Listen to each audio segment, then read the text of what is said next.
GPA বাদ বদলে যাচ্ছে এসএসসির মূল্যায়ন, আসছে লেটার গ্রেড। দীর্ঘদিন ধরে আলোচনার পর অবশেষে নতুন শিক্ষাক্রম অনুযায়ী কেন্দ্রভিত্তিক পাবলিক পরীক্ষার এসএসসি মূল্যায়ন কাঠামো চূড়ান্ত করেছে শিক্ষা মন্ত্রণালয়। নতুন নিয়ম অনুযায়ী লিখিত অংশের ওয়েটেজ হবে 65% এবং কার্যক্রম ভিত্তিক অংশের ওয়েটেজ 35%। এক একটি বিষয়ের মূল্যায়ন হবে সর্বোচ্চ এক স্কুল দিবস দিনে যতক্ষণ স্কুল চলে।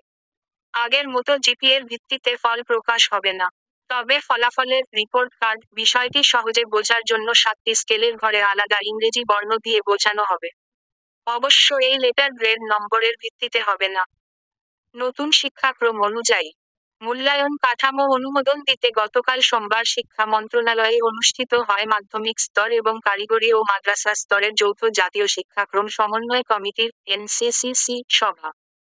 শিক্ষামন্ত্রী মহিবুল হাসান চৌধুরীর উপস্থিতিতে অনুষ্ঠিত সভায় কিছু পর্যবেক্ষণ দিয়ে জাতীয় শিক্ষাক্রম ও পাঠ্যপুস্তক বোর্ডের মূল্যায়ন কৌশলের খসড়ার চূড়ান্ত অনুমোদন দেওয়া হয়।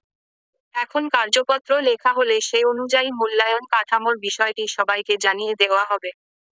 নাম প্রকাশে অনিচ্ছুক বৈঠকে উপস্থিত একাধিক সূত্র জানিয়েছে, খসড়া মূল্যায়ন কাঠামোয় এক একটি বিষয়ে 5 ঘণ্টায় পরীক্ষা নেওয়ার কথা আলোচনা হয়েছিল। তবে এনসিসিসির সভায় এ বিষয়ে আরও নমনীয় হওয়ার সিদ্ধান্ত হয়। ক্ষেত্রে প্রতিটি বিষয়ে সর্বোচ্চ এক স্কুল দিবসে মূল্যায়নের সিদ্ধান্ত হয়। নতুন কাঠামোর খসড়ায় বলা হয়েছিল, শিক্ষার্থীর নির্ধারিত পারদর্শিতা অনুযায়ী 7টি স্কেল বা সূচকে ফল বা রিপোর্ট কার্ড প্রকাশ করা হবে। এই 7 স্কেলের নাম হবে অনন্য, অর্জনমুখী, অগ্রগামী, সক্রিয়, অনুসন্ধানী, বিকাশমান ও প্রারম্ভিক। যেমন সর্বোচ্চ স্কেল অনন্য বলতে বোঝানো হবে শিক্ষার্থী সব বিষয়ে পারদর্শিতার চূড়ান্ত স্তর অর্জন করেছে। প্রারম্ভিক স্তর বলতে পারদর্শিতার সবচেয়ে নিচের স্তরকে বোঝানো হবে। রিপোর্ট কার্ডে শিক্ষণকালীন মূল্যায়ন ও পাবলিক পরীক্ষার মূল্যায়নের ফলাফল আলাদাভাবে প্রকাশিত হবে। এতদিন আলোচনা হয়েছিল, এই 7 স্কেলের ঘর ভরাট অনুযায়ী ফলাফল বোঝানো হবে।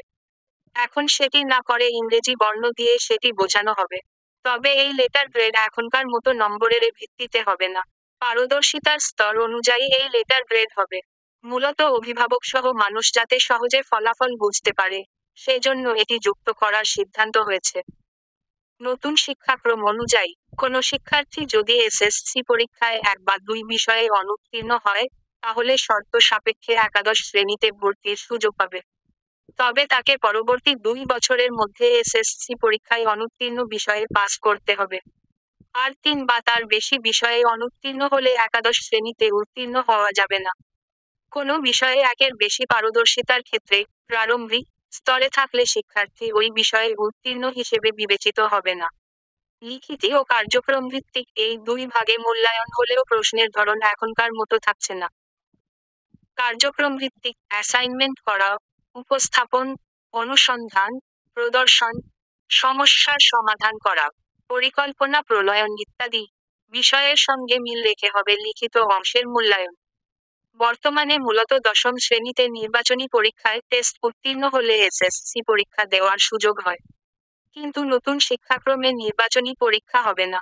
কোনো শিক্ষার্থী যদি দশম শ্রেণীতে 70% কর্মদিবস উপস্থিত না থাকে, তাহলে সে পাবলিক মূল্যায়ন বা এসএসসি পরীক্ষা দিতে পারবে না।